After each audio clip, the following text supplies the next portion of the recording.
Welcome to episode 8 of Idiom America, where I like to use those peculiar turns of phrase as portals to peer into a different time or place, learning something new about the language I speak or about some topic I hadn't thought much of before or just the world at large. This is part 3 of cat idioms, using cats as one such portal.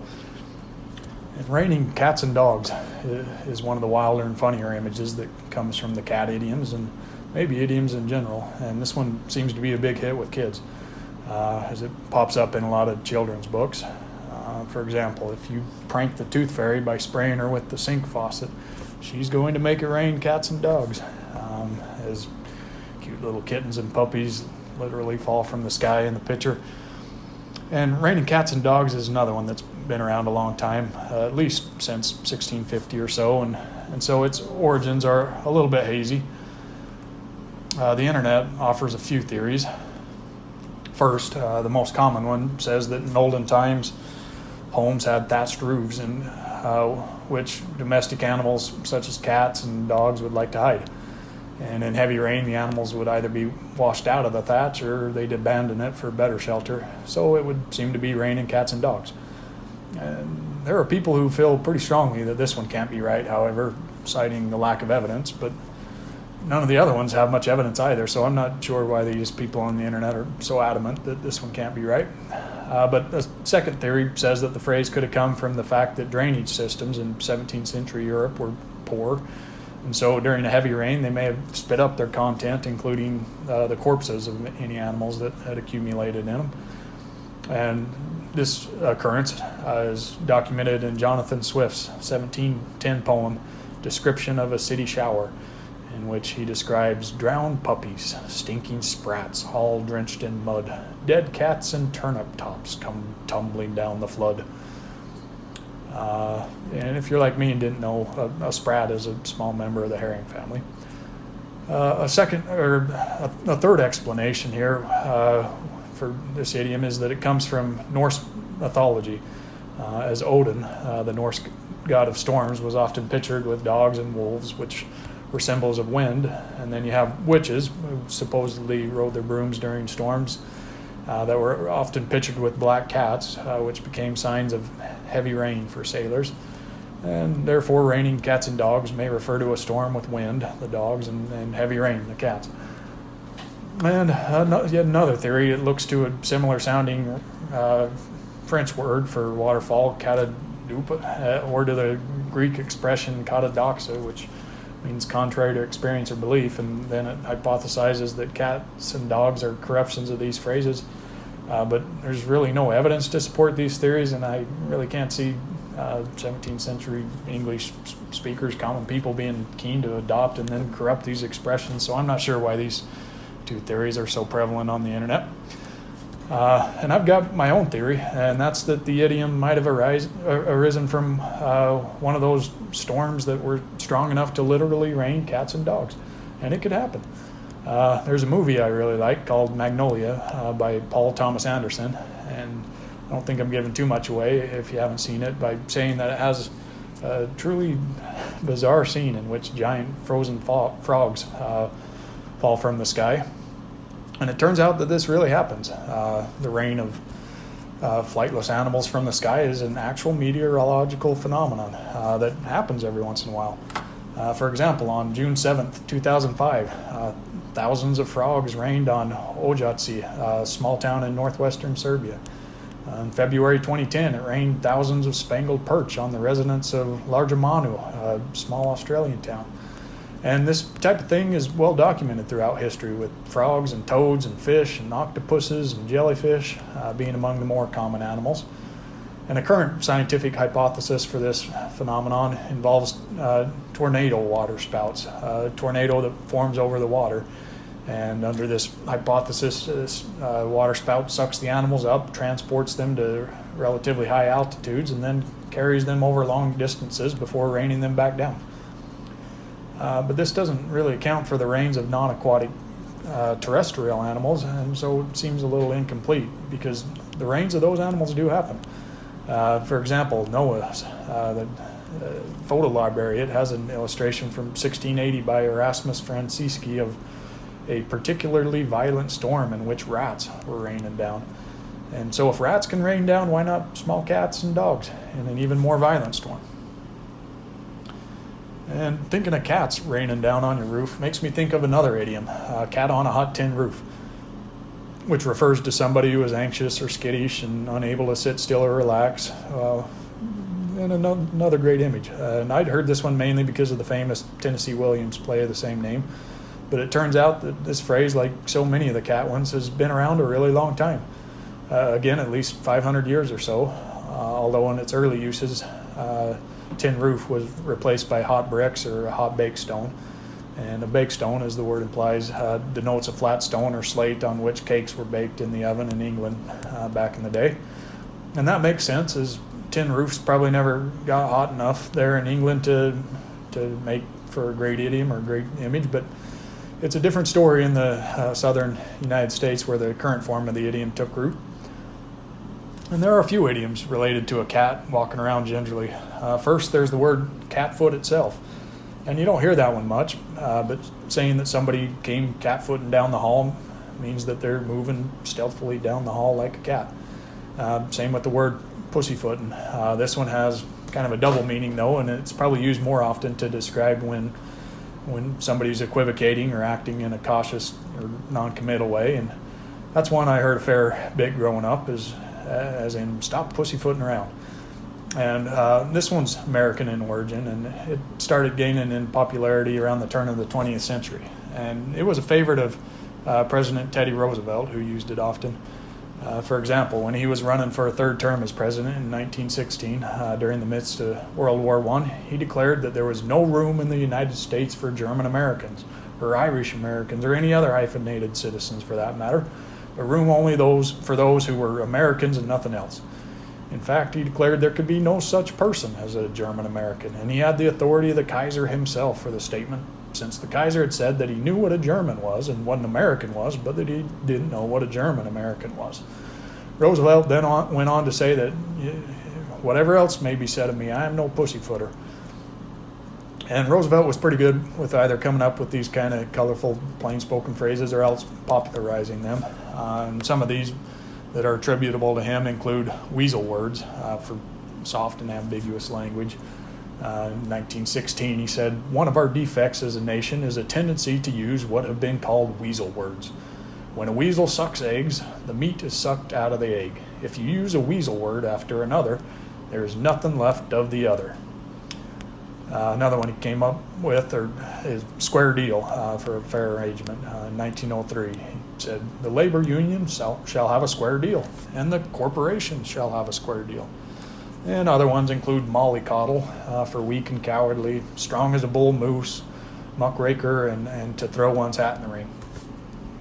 And finally, another one of those idioms like catfooting and pussyfooting is the phrase cat burglar, which means a thief who enters a building by climbing to an upper story and going in through a window. Although it's sometimes used in a broader sense to just refer to any burglar who's skilled at entering and leaving a building without attracting any notice. And this is one of those that has a pretty clear origin story. It comes from 1907, and it was used by newspapers to describe a burglar named Arthur Edward Young, who burgled a series of homes in the London suburb of Streatham by skillfully climbing into upper floor windows. And there are quite a few famous cat burglars, all with some interesting stories, but one that stands out to me from a New Yorker video I saw is Blaine Nordahl, known as the Silver Thief, because he'd only steal silver from homes. And he considered burglary to be a profession and an art, and he stole from celebrities such as Ivana Trump, Bruce Springsteen, Steven Spielberg.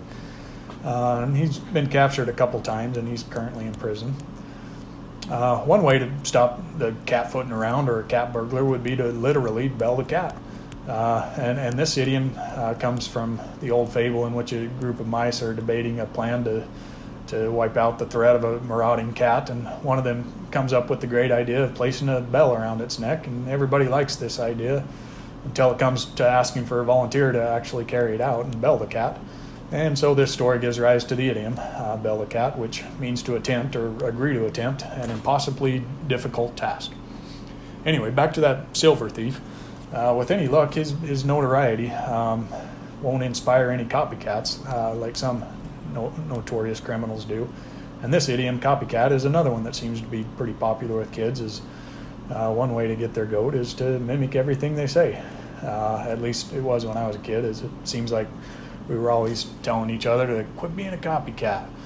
And this one appears to arise in Maine in the 1890s. And interestingly, the first uses were in a couple of different novels by different Maine writers in that time.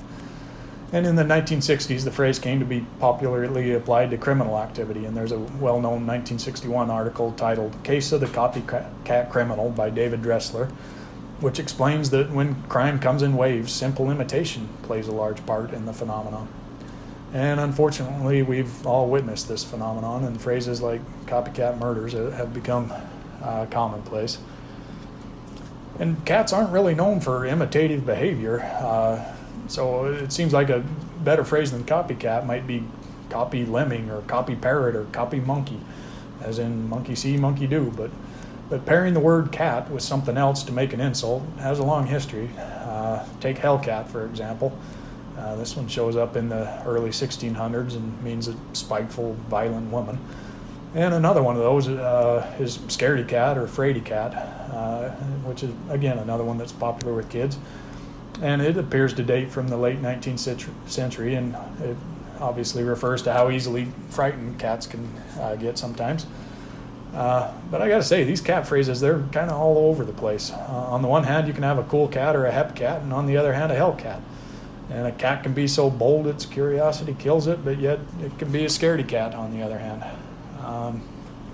Fraidy cat or scaredy cat does make more sense to me though than chicken for coward, because chickens have never struck me as particularly cowardly.